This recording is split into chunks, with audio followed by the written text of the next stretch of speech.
बुद्धिजीवियों की इस कन्वेंशन के मुख्य वक्ता के तौर पर थोड़ी देर बाद प्रोफैसर साहब ने सानू रूबरू होना है। जिस तरह लगता सी कि मामला शायद छेती सुलझण वाला मामला तो लंबा। आज भगत सिंह के भांजे प्रोफेसर जगमोहन जी आए हैं और ये पक्का मोर्चा लगे हुए आज 3 महीने हो गए हैं। तो प्रोफेसर जगमोहन जी का यहाँ पे आना अपने आप में एक बहुत बड़ी बात है और वो एक बुद्धिजीवी भी है और उन्होंने समाज के बारे में बहुत चीज़ें लिखी है। भगत सिंह के बारे में उन्होंने बहुत कुछ लिखा है और वो हमारे लिए प्रेरणा स्रोत भी है। तो हमें मतलब बड़ी खुशी है, गर्व है कि आज वो यहाँ पे आके हमें उनसे कुछ सीखने का भी मिलेगा। और आज का जो ये देश के अंदर आंदोलन चल रहा है उसी के संदर्भ में ये आज हमारे बीच में आया है समर्थन को लेकर। और उनके आने से समाज के बाकी जो साहित्यकार हैं, जो लेखक हैं, वो लोग भी आज आए हैं।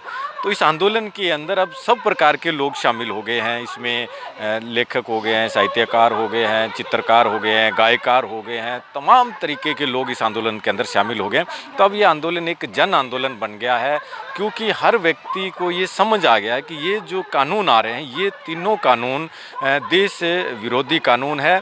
और इन कानूनों ऐसे तरीके की पहले जो अंग्रेज़ों के टाइम के अंदर जो स्थिति थी देश के अंदर, तो भगत सिंह गुरु ने अंग्रेज़ों के खिलाफ, उस कंपनी राज के खिलाफ लड़ाई लड़ी, संघर्ष किया और शहादतें दी। तो वो चीज़ आज दोबारा से फिर देश के अंदर लागू हो रही है। तो उसके खिलाफ आज पूरा देश खड़ा हो गया है और निश्चित तौर के ऊपर ये 3 कानून है सरकार को रद्द करने ही पड़ेंगे। देश के प्रधानमंत्री अकेले नहीं हैं, इनकी पूरी जो लॉबी है, ये बीजेपी जो सरकार है, ये कॉरपोरेट घरानों को खुश करने में लगी हुई है और इन्होंने कॉरपोरेट घरानों से बहुत कुछ लिया है। इनको फंडिंग जो है वहाँ से हो रही है, इनके जो शेयर है बीजेपी वालों की वो उनकी कंपनियों के अंदर है। तो ये देश की इनको चिंता नहीं है, सिर्फ इनको अपनी चिंता है और कॉरपोरेट घरानों की चिंता है। उसको लेके ये इस तरीके के कानून लेके आए हैं जिसमें जो ये बड़े जो लोग हैं अडानी अंबानी, इन्होंने तो अभी तक एक खुलासा किया है, एक व्यक्ति ने वो भी कहा है कि मोदी का इस्तीफा उन्होंने लेके रखा हुआ है कि सरकार से पहले उन्होंने फंडिंग की थी और ये शर्त लगाई थी कि हम जैसे कहेंगे वैसे आपको करना पड़ेगा और उन्होंने इस्तीफा पहले से रखा हुआ है। अब उनका अगर आपने कानून वापस लिए तो आपका इस्तीफा भी राष्ट्रपति भवन पहुँच जाएगा। तो इस तरीके की भी बातें आ रही है। तो ये कहीं ना कहीं दबाव में है, लेकिन देश की जनता जो है अब इस तरीके से ये आंदोलन बड़ा ऐतिहासिक रूप से बड़ा आंदोलन हो गया है। अब इस आंदोलन के आगे सरकार को झुकना पड़ेगा, चाहे जितना मर्जी, थोड़ा टाइम लग सकता है, लेकिन 26 तारीख को जो है पूरा देश जो है दिल्ली पहुंचेगा और इस सरकार को झुका के मानेगा। इस्तीफा अगर इन्होंने देना था तो शुरू दिन से देना चाहिए था और अब दे देते इस्तीफा, इनको किसने मना किया है। लेकिन ये तो सिर्फ मीडिया में सुर्खियों में रहने के लिए बात कर रहे हैं। अगर इन्होंने आंदोलन में सच्चे हितैषी है तो इनको जाके दिल्ली के अंदर जो किसान ट्रैक्टर ट्रालियों में बैठे हैं इनको भी वहाँ बैठना चाहिए, लंगर में खाना खाना चाहिए। लेकिन ये घंटा 2 घंटा से बैठने वाले लोग नहीं, ऐसी रूम में रहने वाले लोग हैं।